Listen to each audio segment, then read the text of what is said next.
يرفع الفعل المضارع على الضمة المقدرة.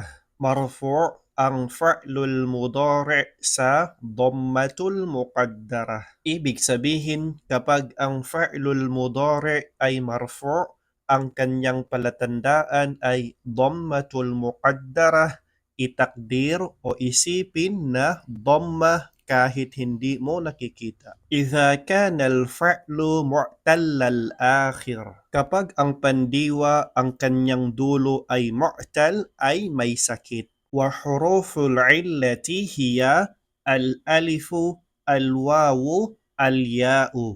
At ang tinatawag na huruful illa, mga huruf na sakit, ito ay binubuo ng alif, ng waw at ng ya. Misla halimbawa ng fa'lul mudari' na ang dulo ay may sakit, yarda, yad'u, yarmi. Ito'y iilan lamang sa mga halimbawa ng fa'lul mudari' na ang dulo ay mayroong sakit. Sakit ba sa alif? Sakit ba sa waw? O sakit ba sa ya? Kung gagamitin natin sa pangungusap, yad'ul musafirullaha. Nananalangin ang isang maglalakbay kay Allah.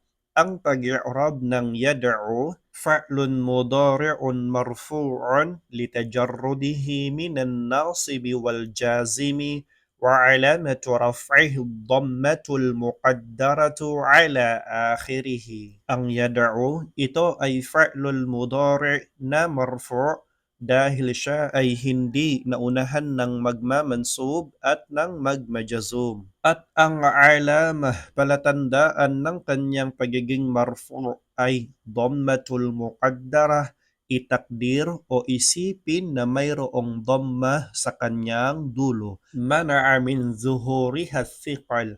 Ang pumipigil sa pagiging klaro ng dhamma ay ang thiqal. Wallahu a'lam.